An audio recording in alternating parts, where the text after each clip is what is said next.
এক নম্বরে লাভ হলো যে আল্লাহর প্রিয় বান্দা বান্দি আল্লাহ তাআলার জন্য কুরবানি করবে। যে জন্তু কুরবানি করবে ওই জন্তুর শরীরের মধ্যে যতটা চুল আছে, যতটা পশম আছে, প্রত্যেক পশমের বিনিময়ে আল্লাহ রাব্বুল আলামিন একটি একটি করে নেকি দান করবে। সুবহানাল্লাহ। তাহলে এক নম্বর লাভ হলো কুরবানির দাতা কুরবানির পশুর শরীরে যতটা পশম আছে, চুল আছে, রূপ আছে, প্রত্যেক রূপের একটি করে নেকি দান করবে। সুবহান। দুই নম্বর লাভ হলো যে ব্যক্তি আল্লাহ তাআলার জন্য কুরবানি করবে ওই ব্যক্তি কুরবানির জন্তু জবাই করার সাথে সাথে কুরবানির জন্তু শরীর থেকে প্রথম ফোঁটা রক্ত জমিনে পড়ার আগে আগে আল্লাহ রাব্বুল আলামিন ওই বান্দার পিছনের জিন্দেগিতে তামাম গুনাহ মাফ করে দিবেন। সুবহানাল্লাহ। তিন নম্বর লাভ হলো ওই কুরবানির জন্তুরা ফুলসিরাতের বাহন হয়ে যাবে। সুবহানাল্লাহ। চার নম্বর লাভ হলো আল্লাহর বান্দা আল্লাহ তাআলাকে খুশি রাজি করার জন্য কুরবানি করবে। ওই কুরবানির জন্তু যেটাই হোক না কেন, কুরবানির জন্তুর শরীরের মধ্যে যত ফোঁটা রক্ত আছে, যত ফোঁটা রক্ত শরীরের মধ্যে পড়বে, প্রত্যেক রক্তের ফোঁটার বিনিময়ে আল্লাহ রাব্বুল আলামিন একটি একটি করে বান্দাকে নেকি দান করবে। সুবহানাল্লাহ। পাঁচ নম্বর লাভ হলো আল্লাহর বান্দা আল্লাহ তাআলার জন্য কুরবানি করবে। ওই কুরবানির জন্য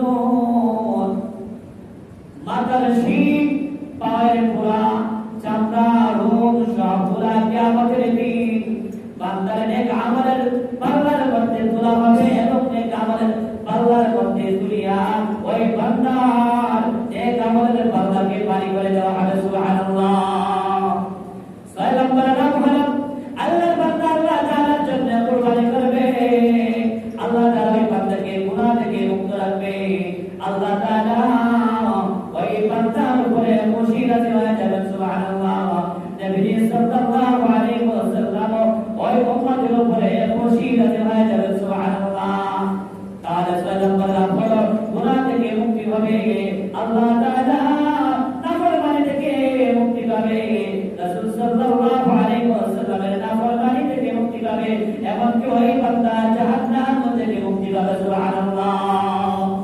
সাত নম্বর লাভ হলো আল্লাহ তাআলার দয়া মায়া হবে। আল্লাহ তাআলা খুশি হবে। রাসূল সাল্লাল্লাহু আলাইহি ওয়াসাল্লাম খুশি হবে, সওয়াব পাবে। আল্লাহর বান্দা কুরবানি দাতা জান্নাতে যাওয়ার একটা বান্দা হয়ে যাবে। সুবহানাল্লাহ। আট নম্বর লাভ হলো আল্লাহর বান্দা কুরবানি দিবে। আল্লাহ তাআলার জন্য পশুকে কুরবানি দিবে। কুরবানি দিতে হাদিস শরীফের মধ্যে আছে কুরবানির দিন আল্লাহ তাআলার কাছে কুরবানি জন্তু কুরবানি দেওয়া থেকে অধিক পছন্দনীয় আর কোনো আমল নাই। সুবহানাল্লাহ।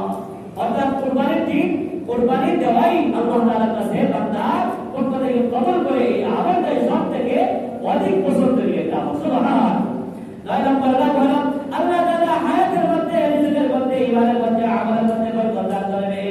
দশ নম্বর লাভ হলো দুনিয়ার ধোঁকা থেকে, শয়তানের ধোঁকা থেকে আল্লাহ তাআলা দুনিয়ার খারাপি বুরাই থেকে আল্লাহর বান্দাকে আবাদত রাখবে। সুবহানাল্লাহ। আরো অনেক অনেক লাভ আছে। এজন্য কুরবানি দেওয়ার অনেক ফজিলত রয়েছে। যে ব্যক্তি সামর্থ্য থাকার পরেও কুরবানি দিবে না, মালের মহব্বতে, দুনিয়ার মহব্বতে, দুনিয়ার ধোঁকায়, নফসের ধোঁকায়, শয়তানের ধোঁকায় পড়ে কুরবানি দিবে না, ওই ব্যক্তির উপরে আল্লাহ তাআলা নারাজ। ওই ব্যক্তির উপরে রাসূল সাল্লাল্লাহু আলাইহি ওয়াসাল্লাম নারাজ। রাসূল সাল্লাল্লাহু আলাইহি ওয়াসাল্লাম বলেন যে ব্যক্তি সামর্থ্য থাকার পরে কুরবানি দিবে না, ওই ব্যক্তি যেন আমাদের ঈদগাহে না আসে, আমি আব্দুল মুসাল্লাহ, ওই ব্যক্তি যেন আমাদের ঈদগাহে না আসে। তাহলে ওই ব্যক্তির উপরে রাসূল সাল্লাল্লাহু আলাইহি ওয়াসাল্লাম খুশি নাই, আল্লাহ তাআলা খুশি নাই।